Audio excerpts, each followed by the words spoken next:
Well, thank you. I'm going to do a proper self-introduction first, and then I will start talking. So here's the one iteration of the name of this talk. I've never talked about this in this way, just versions of that.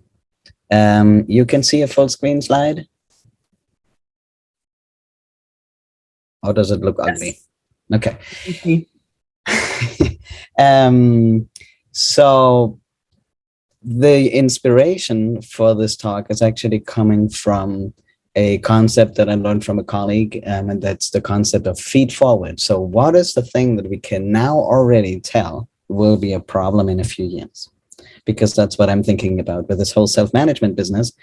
What is going to create issues? And maybe there's some early signs of that we can see. And maybe there's things we could do to already deal with the problems that we project we might have.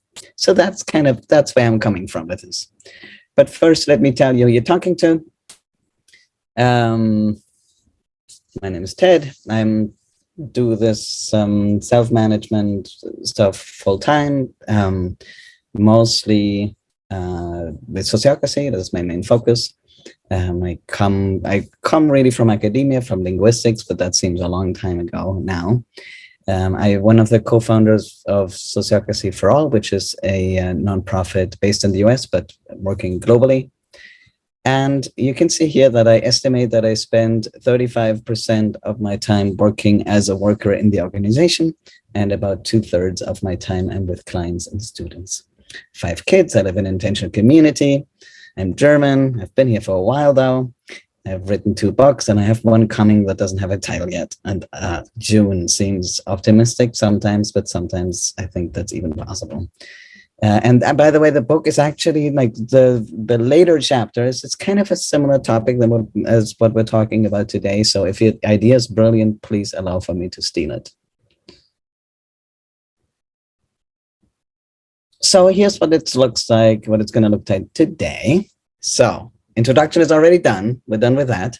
Now, the first thing I want to talk about is, where are we? Like, what are some successes and obstacles in the self-management world that we see?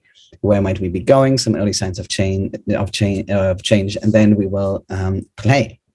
And it will be a participatory game that was inspired by a game that my kids love to play, which I will explain later. So now I have a question for you, though. Would you say that the familiarity and practice of self-management is increasing overall? I'm going to pause really quick and see what people say. Also, I have to find my chat. There we go. Would you say that that is the case? I'm not gonna challenge you on it either way. I'm just curious what other people think. Is it overall increased? Okay, Artie says yes. Yes. Stephanie says yes. Okay. Lots of yeses. Okay. Yes, with an exclamation mark even. And and there you go. I wish it was, but no, or very slowly. It's the same. It is the same as before. Okay. Yeah, and I'm actually a little inconclusive because, of course, unless we have kind of hard data, right, we will always carry our own bias, because obviously I know zillions of people that use sociocracy or other systems, but that's because that's the people who I hang out with, right? But there are some anecdotes and some things. But first I wanted to just kind of get a sense of where we're at. Like, for example, I looked at Google Trends. That's a great way to get a reality check, because we're such a small movement still compared to what people Google. If you look at, is consent going up? Like, how many people search for consent as a word?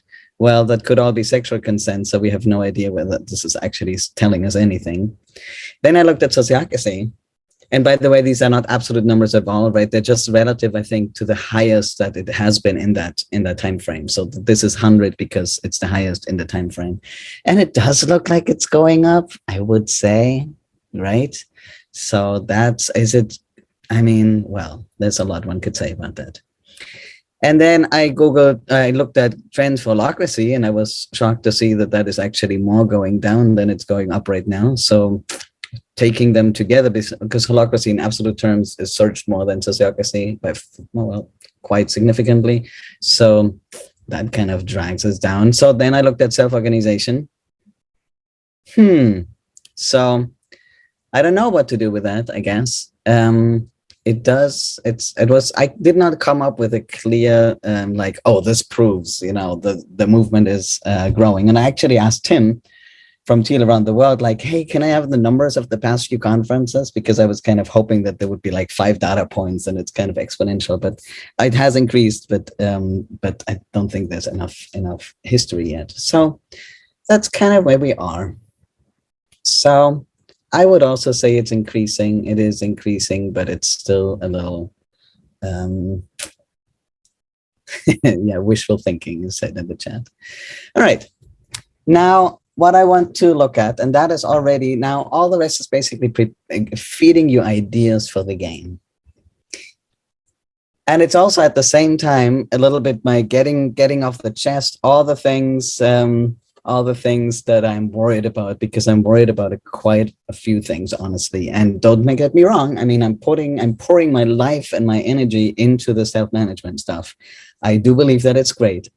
And there are a few things I'm worried about. And especially that's if I project, if this just keeps growing and growing and growing, what would I be very worried about? So, and there's 4 levels that I want to look at.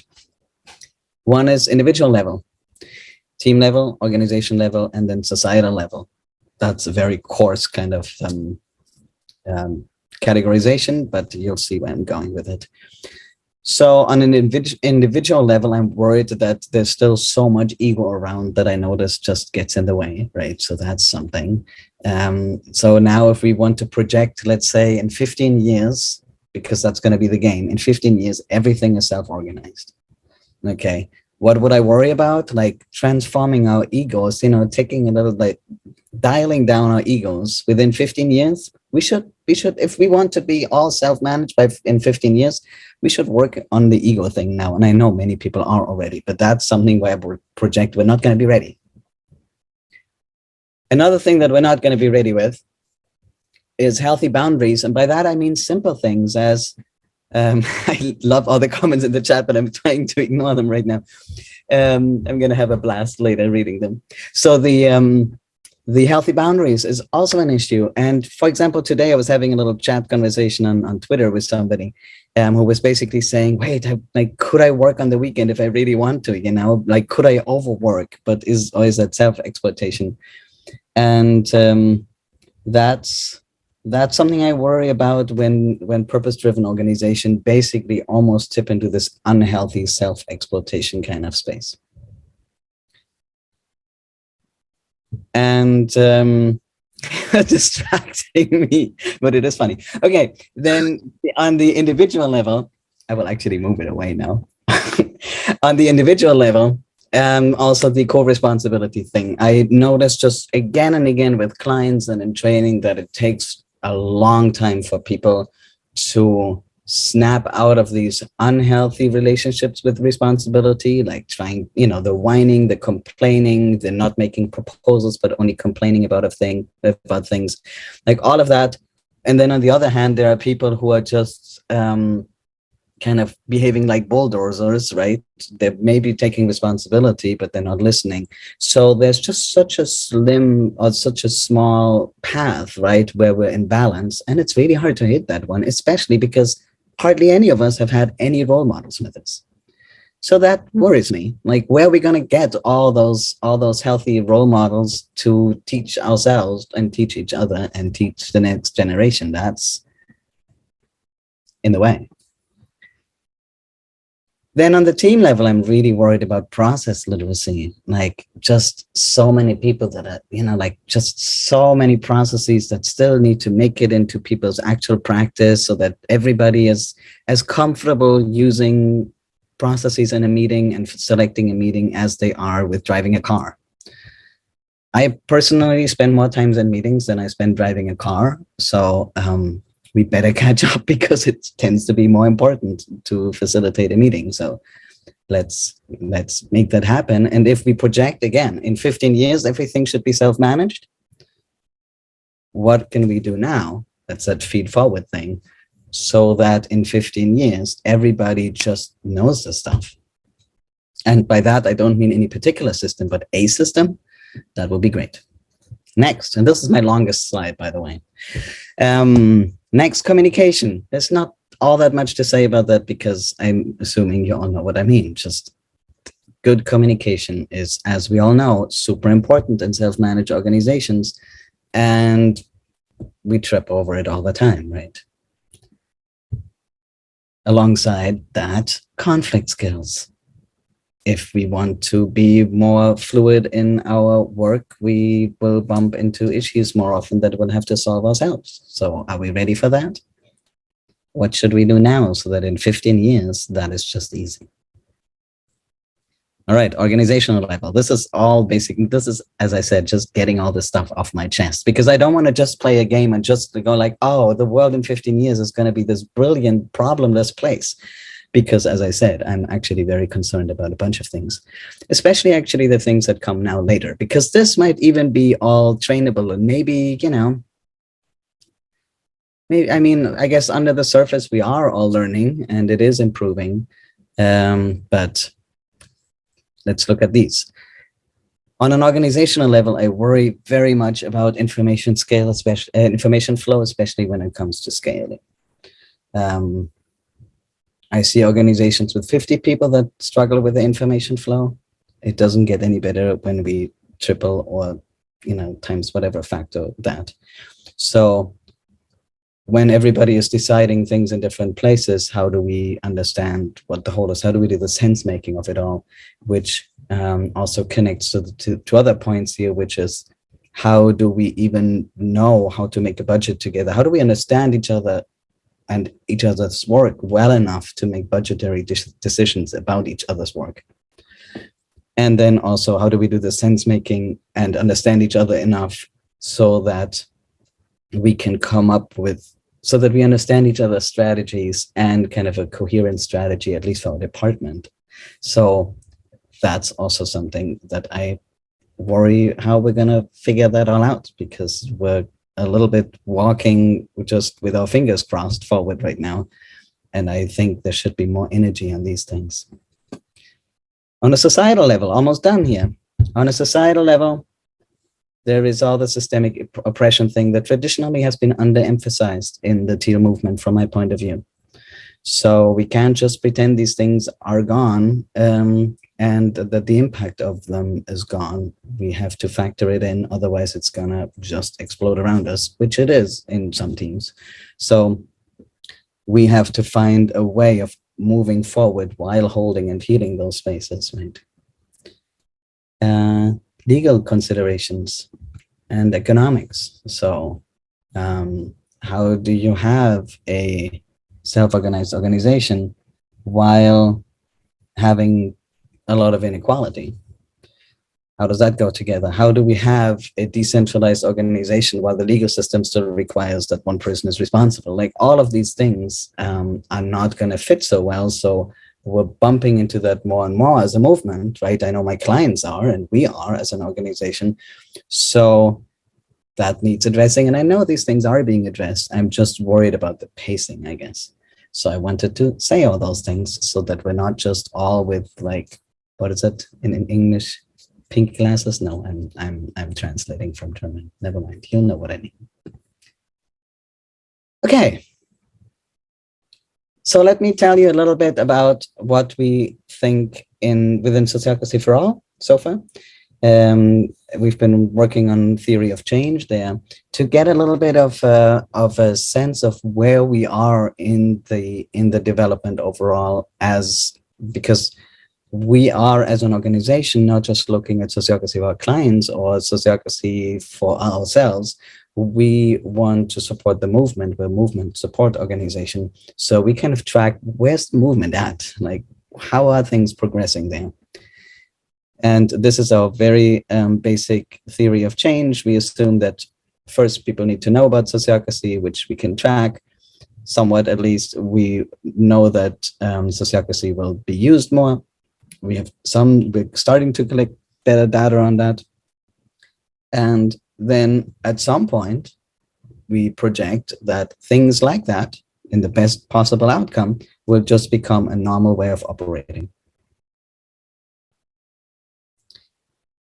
And however one could track that, but I have a few. I was thinking like, oh, if only I had the time and space to analyze job listings, because more and more job listings include something like that. From my, that's totally anecdotal. I would love to have data on it. So, how many jobs are listed with, we want, we run whatever, we're self-managed. A plus for your application would be if you know Sociocracy, Holacracy, or any of those systems. That would be cool. But I have a bunch of things anecdotally that I'm going to show you in 2 slides. So now what we do though is these 3 categories are too broad to even really look at them in a meaningful way. Like I don't care so much about the overall Google Trends. I want to know how it's evolving in different parts of society. So what we do is we have a good, like a sector approach, and this is completely, not completely, I drew it on gut feeling, okay, but we do have some data that I am also basing it on, but no like official data. It's just how many people we know within our system that have certain affiliations to certain sectors. Like for example, I have somewhat unknown, actually a little in the teal movement, but very known in the sociocracy movement. Intentional communities are the bright stars in terms of a sector. They've been going at it for longer than most other sectors and made great progress. Then consulting firms somehow are early adopters, co-ops, tech businesses, nonprofits are a little behind, other businesses, especially production and so on, behind. Schools, and a new sector on our map is congregations. They are starting to pick this up, so that's cool. And this is totally non-representative at all. I just want to give you a sense of where, that it makes more sense to zoom in and look at different sectors than to just look at society or the world at large, right? And this is all Western world as well, because that's what we have data in, because most of our work is in English. Now I have some anecdotes for you, just again, because I want to warm up your brains a little bit for the exercise, or the game. I mean, it's a game, not an exercise. Scratch that, it's a game. So as I said, intentional communities are kind of the bright star, because it happened, I think, 2.5 years ago. I was on a call with somebody who reached out to me because of their use of sociocracy and all. And something happened that I had never experienced before. And it was actually one of those before and after moments for me. And it was that a group contacted me and said, we're using sociocracy, but we don't actually know what it is, kind of a thing. And I thought, that's odd. That typically doesn't happen. Like, what do you mean? You don't, like, how did you choose to use it then?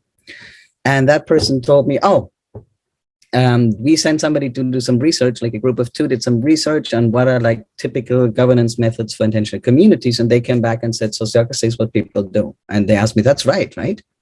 And I said, oh, yeah, totally. Totally. That's, no, that is what communities are nowadays doing. Think to myself, wow, that happened now.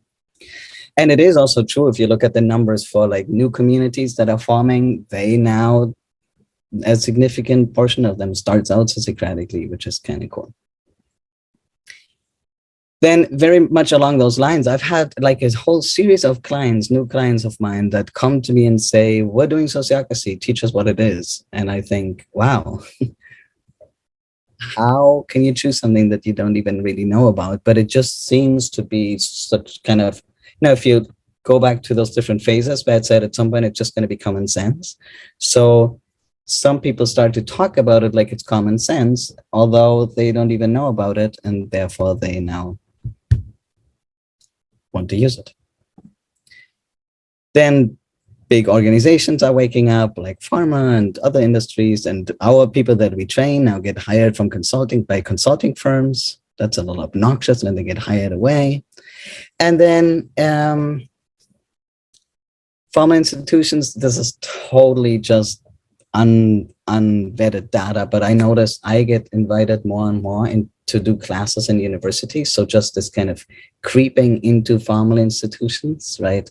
That is also something that's happening that kind of is an early sign of, oh, something is shifting here. But maybe that's just me. I don't know. So now last slide, second to last slide before the game. I am still now, I want to just feed you kind of things to think about. Like if, let's say nothing else changes in society.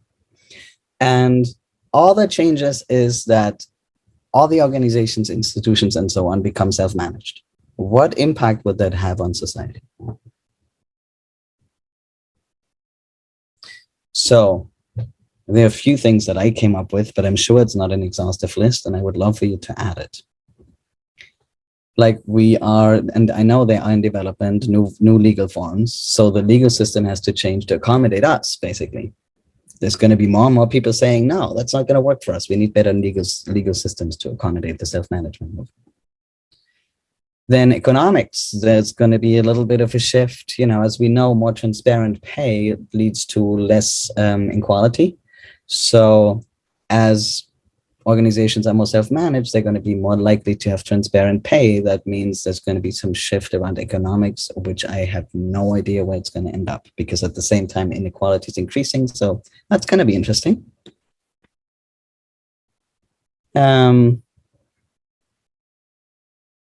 Then what I'm looking at is, and you spoke, what I'm looking at is if only what is the impact of self-management on society? So looking just in that direction, that's why I set it up that way. Then we'll need more tools that really work for self-management. That's not so super interesting, but that is happening a lot, right? That people start to develop things.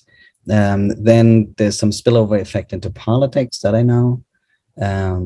Like people who use processes like that in kind of formal government. Then into interpersonal sphere, that is changing too, though I think that's actually backwards, because I think it's kind of just more parallel development, like people making their own rules and just consent-based decision-making in relationships is also something worth mentioning. And then there is a teeny little bit of self-management in higher ed and schools.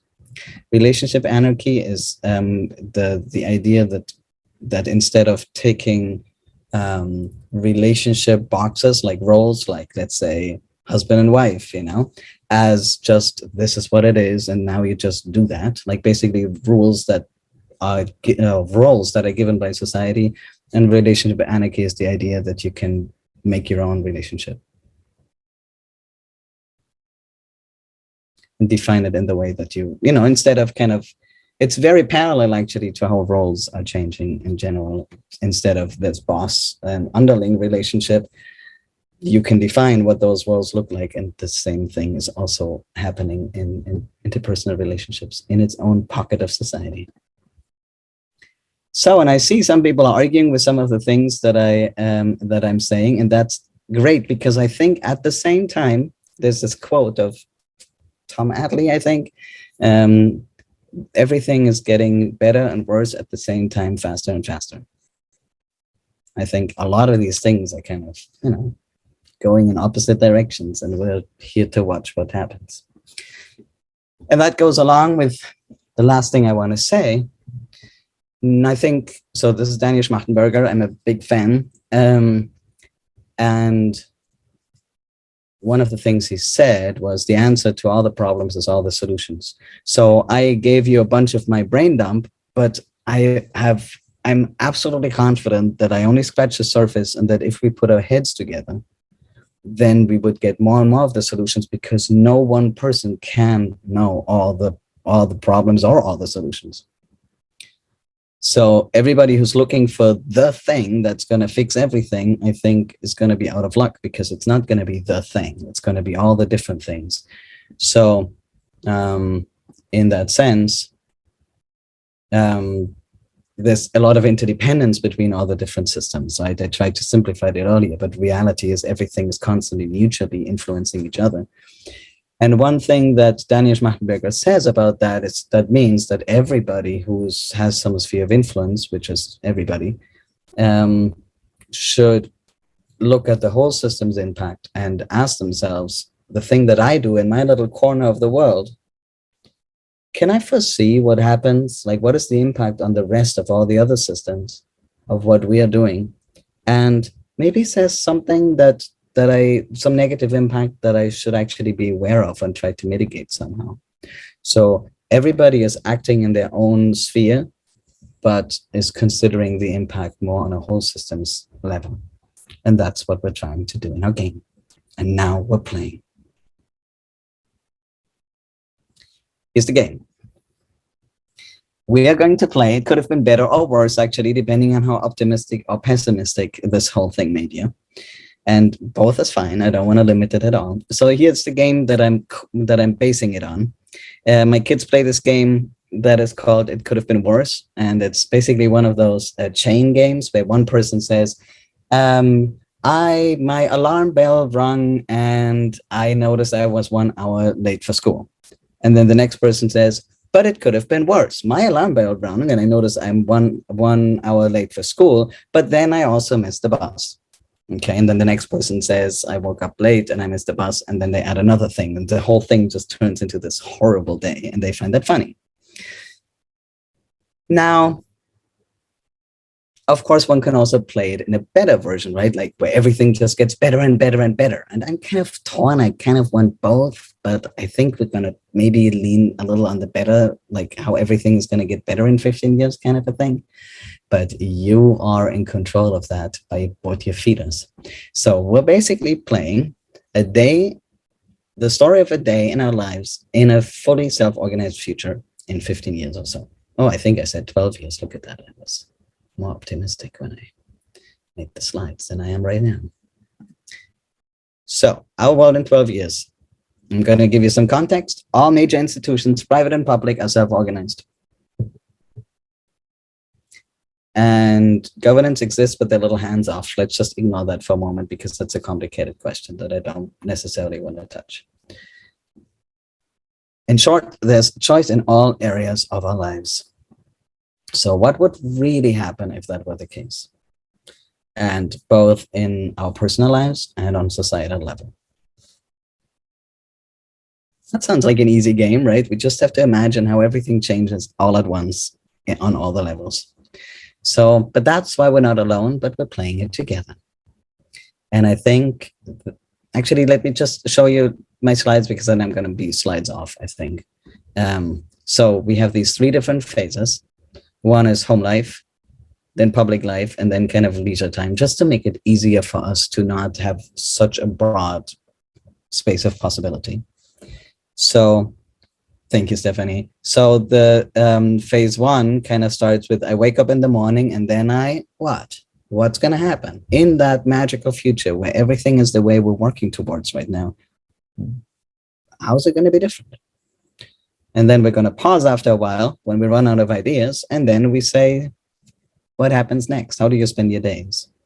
And then how do you spend what would traditionally be after work? But I didn't write that because I knew I would get a slap on the wrist if I even tried to already determine that.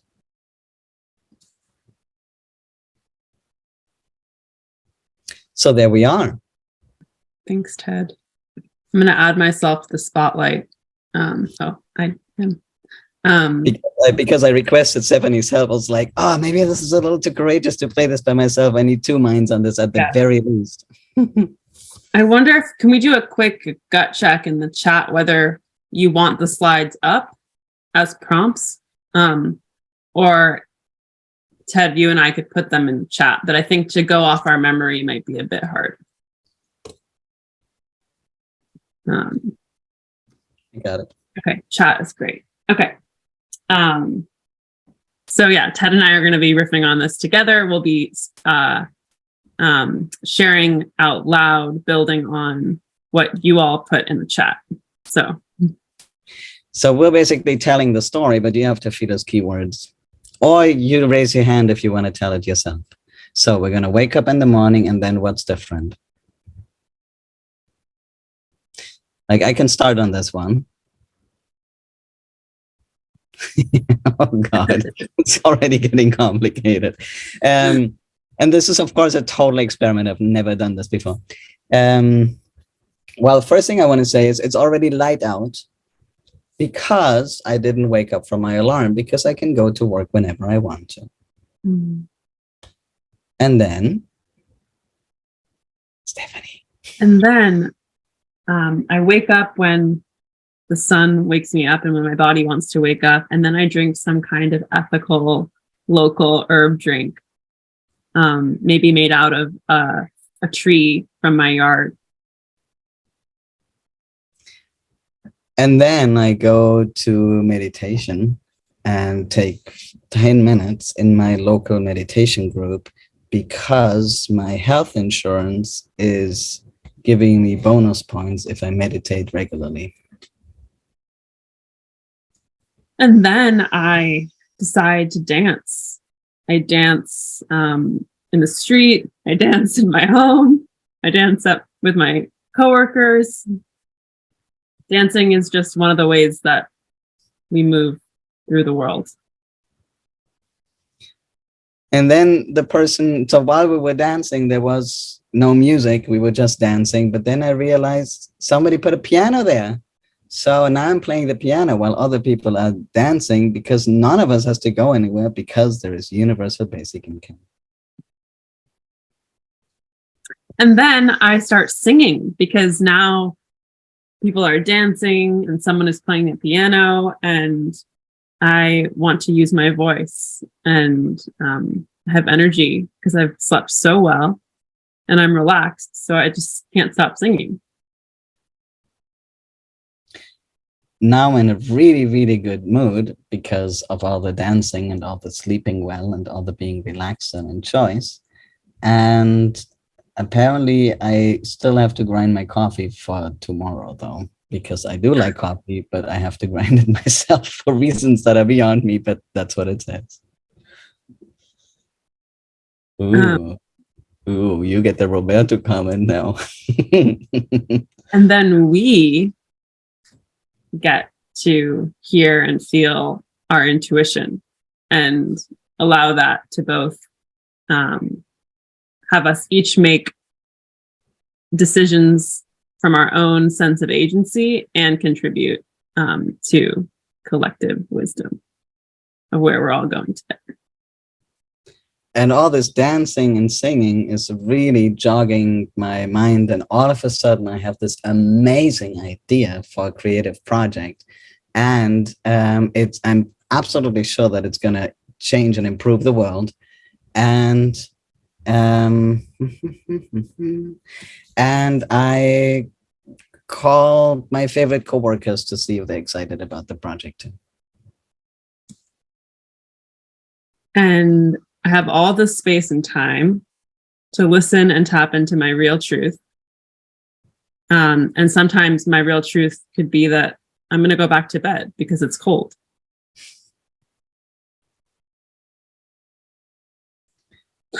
Apparently my kids are home too. That kind of messes with my perfect day right now. So apparently they are now jumping around and jumping on me in my bed where I just went back to. So now I will though get very immersed in my project, and the kids get bored around playing on me, and they will go out in the safe street to play with other kids. So during the dance, someone slipped and fell. But I have the time and space and capacity to help them. So I got to spend part of my day being of service to others. But now it is time. It is meeting time. And there are a lot of decisions we have to make because now we have all this power to make all those decisions. And while before, the town was completely run by just having people whose job it was to deal with things. But now we have to deal with a meeting on our wastewater treatment. And there's a problem there that we don't actually know anything about. And that's why the meeting takes a long time. And I get decision fatigue. You're right, we're still in I's. But there were a few B's here. All right. But it looks like we've already transitioned into work. So now maybe we're in second phase, eh? Or did you want to add something, Stephanie? No, I think, yeah, we seem to be headed into the work. Which is also interesting, by the way, that everybody kind of got antsy after a while and wanted to send us off to work. How much singing and dancing can you do in the morning? All right. So phase 2 is work life. Is that right? Daytime, whatever. I mean, if that's work, then it's work. Oh, I see. Okay. So phases are different times of day. Yeah, no, originally when I was thinking about it, or when you and I talked about it, it was kind of pre-work, work, and after work, but that's an assumption. True. Just like the assumption that I used I instead of we. Right. Great. So phase 2 is after my morning routine. After our work morning routine, we do another dance session. And although I'm a little tired from all the dancing, apparently we're still dancing. And then I get to put on whatever clothes I want to express myself, and I also get to enjoy how my colleagues are and my friends and loved ones are dressing in the ways that are most like them, however they want to dress.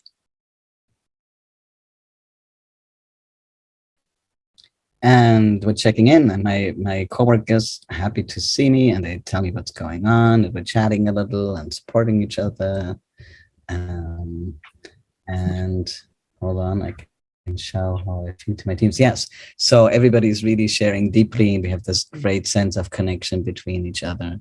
Yeah, it's really a great way to experience that beginning of the day with my team.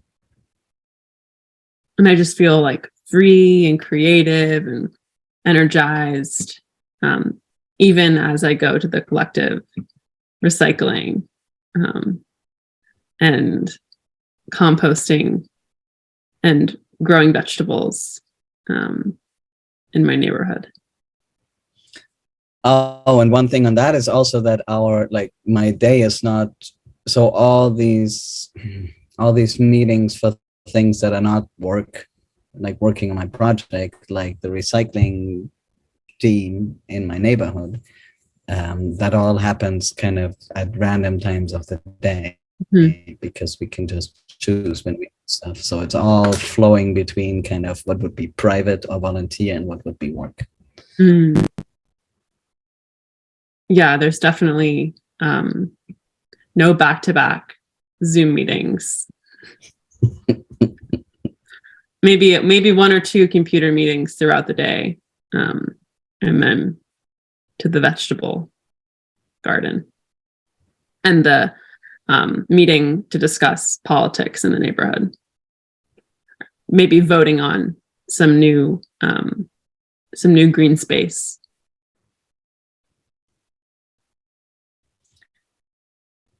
And all the walking is good, all the meditation is good. And I want to jump at something here, because what we haven't said yet is that we live in one of those 15-minute cities where everything can just be in person, because all we need to do is ride our bike to a place and everybody does that. So we have all these co-working spaces and nobody has to commute to work. We all just walk or ride our bike to work, because we can just choose where we go. Exactly. There's lots of sunlight.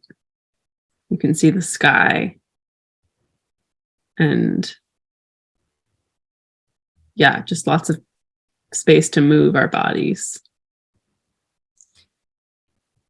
There is a little bit of a blip because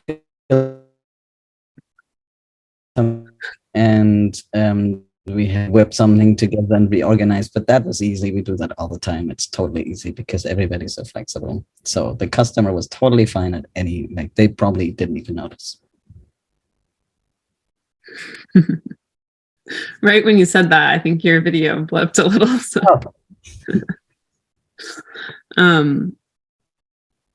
Yeah. So, yeah, something happened with the wastewater plant, that was concerning. But my friends immediately noticed that I was worried about it, and they came and supported me. We came together and supported each other. Really nice. And we haven't talked yet about our workspace, but it's so beautiful. This co-working space that's like natural sunlight, so we're basically in the light all day.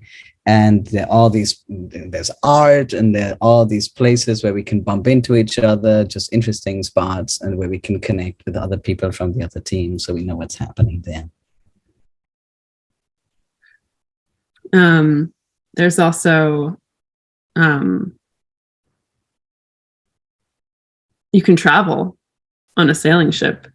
I think I might take a cruise to Argentina soon with some friends. We'll be learning from how they self-organize, because there's this problem coming up where we haven't reached consent in a few different circles. People have been rotating roles too frequently, so there's not a lot of continuity. But the good news is you can always sail to Argentina to learn more from how other people do it, and then integrate those learnings when you come home. Yeah, but while we're getting ready for the trip to Argentina, or to shop for boats, or for weights, no, it's not going to shopping for boats. We will actually look at shared boat situations, collectively owned boats. And but then there is an earthquake, and all our plans for the day are changed, because now we have to help a lot of people at the same time. But even though a lot of injuries and trauma have kind of been shaken up by this earthquake, because we have such healthy, beautiful, natural surroundings and good food, we're all able to recover and heal in resilient ways together.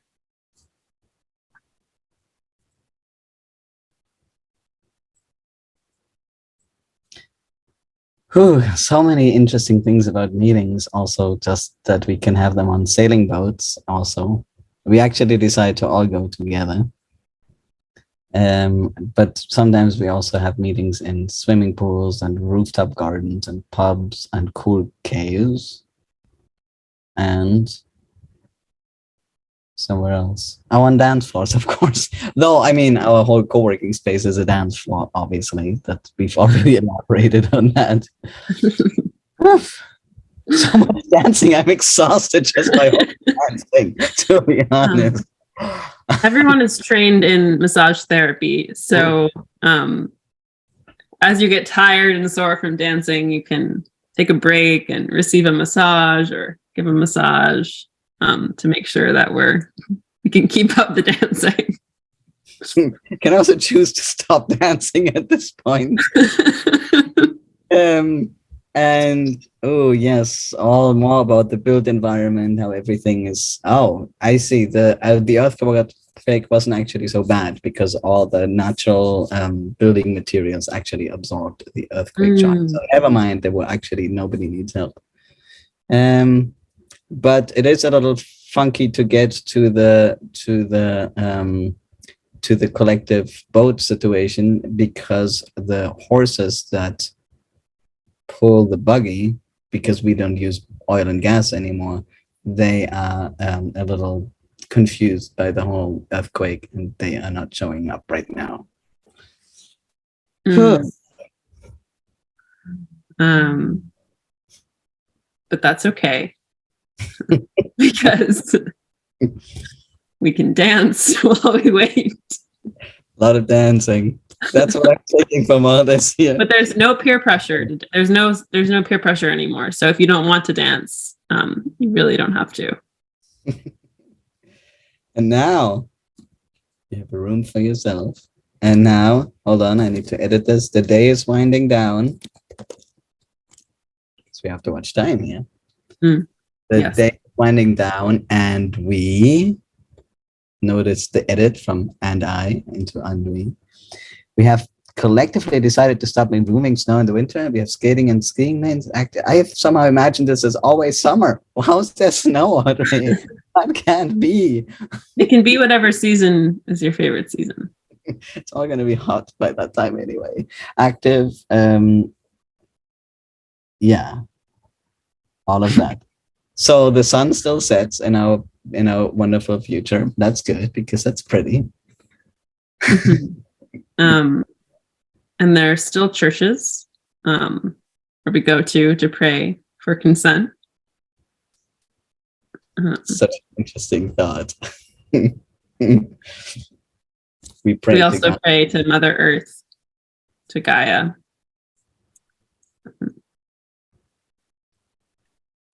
Why are we drinking margaritas instead of wine? Some of us are drinking margaritas instead of wine. I don't know why. There must be a reason. Because it says new church. Oh, I see. At church, you have the choice. Oh, I drinking see. margarita. Margarita church. There were two themes in this game so far that confuse me. One is the whole church business, and the other one is all the dancing.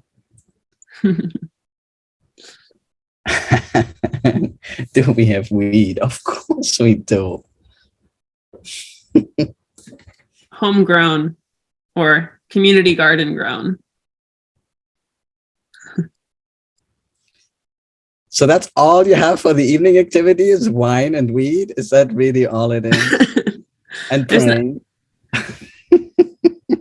After a day of dancing and singing and flowing between your family life and governance meetings and having meetings in the pool, what do we do next? We hang out by the fireplace. We're fasting. You can fast if you want. I might not. And we have a sharing circle about emotions, and I get to debrief what all the dancing did, and the horses not showing up, and how I miss wine instead of margaritas. We get to cook together. We can play a game called What Would Be Better in 12 Years. And I love what Romina is saying. We need things to complain about. This is a drama-free place because everybody is so self-responsible, right? Everybody has a clean way of communicating. If there's a problem, we just grab the next person next to us and say, hey, mediate for a moment. We're constantly grateful for the great world we've built. So in the evening, we have nothing to talk about. So we just keep dancing. Maybe that's why there's so much dancing. And singing. There's lots of positive gossip. So everyone's talking about how great everyone else is.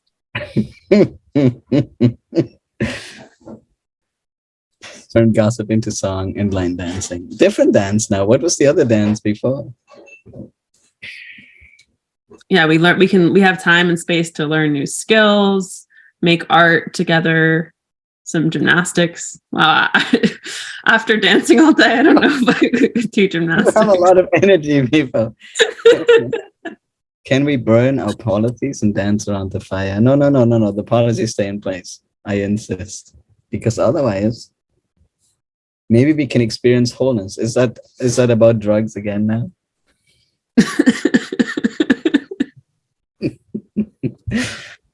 I think it's possible to experience wholeness without drugs, I've heard.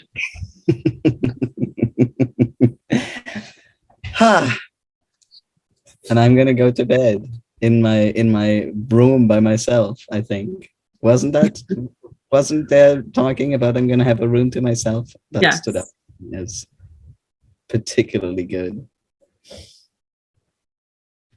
Yeah. Art is stimulated by angst and passion. Yeah. What are we gonna talk about? The creative, what will be the new source of creative tension? We'll have to find out. And I'm curious, what y'all thinking? Besides new ideas. Yeah, we have about 5 more minutes. Do you want to keep playing? Do you want? I want to hear a reflection because I have a reflection, but I've already interjected my reflections here and there. It's a small enough group that I think a couple people could come off mute too if we want to open up the conversation. I know this isn't we're going off script here, but I like that a lot. So how's that future looking for you? I want tickets to the cruise.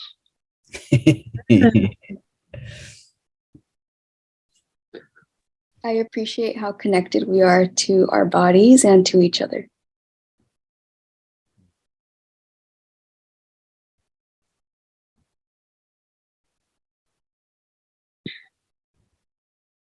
how are others feeling about this future? It feels like there's much less energy wasted on like feelings about not being aligned with our values, and that seems to free up a lot of energy, like less grieving, more just enjoying sense making life.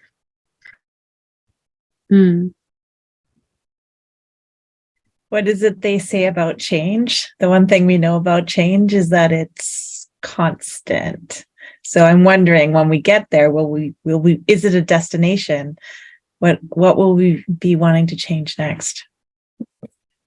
Yeah, and that's where I go to my thing here is,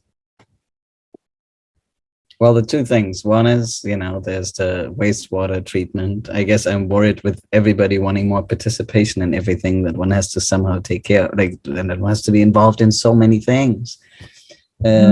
Curious how that's gonna go.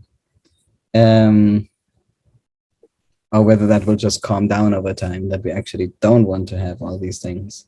And the other one is, I notice, and I know that's not even, I don't know. That's not necessarily what everybody wants to hear or think about this, but I notice myself going like, okay, I said it in joke, that's a lot of dancing, but it's like, but I also want to do things. But we did do things, but there was also a lot of free time to fill without drama, so that's interesting. I'll just add one more thing. I was thinking about specialization versus generalization. Can we all be masters of everything and know everything about everything in order to make all the decisions?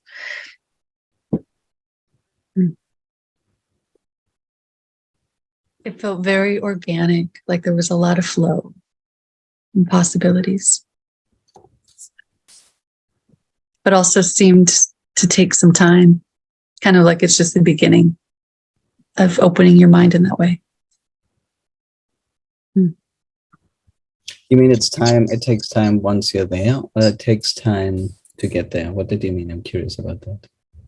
Like even as we were responding, I could feel in my body too, and in my mind, the restriction and constriction that's still there. I see. So I think this kind of feels like a seed that might kind of take some more time through the night, through the weeks, to keep responding. And it also felt like adventure. Somebody's saying in the chat, it's true, I had that too.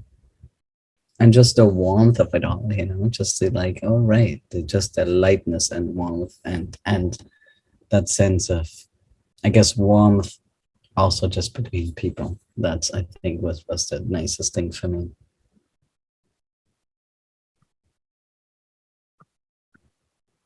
This comes from, oh, go ahead. No, go, you go ahead. This comes from, there were some questions in the Mentimeter, which we won't be able to get to all of them, but we can talk about the ones that are in here in the spatial chat after. But as a closing, Ted, one of the questions is if you had one wish to make self-management grow or scale faster over the next 15 years, what would your wish be? So I want to grant you one wish. One of the things.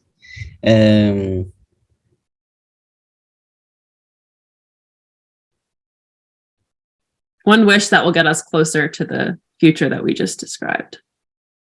Yeah, I'm gonna go with teaching these things in school. Of just imagining that in 5 years we have kids graduate who are just super literate at all of this. That would be awesome, because then everything else would be awesome. And if they come out a little less damaged out of school, that would help too. Skilled and less damaged. Then everything is possible, right? If you have people who can work together and whip together a project without driving each other crazy, then what can't we do? Yeah. Well, thank you, Ted, and thank you everyone for playing with us. This was lots of fun. Phew, and I'm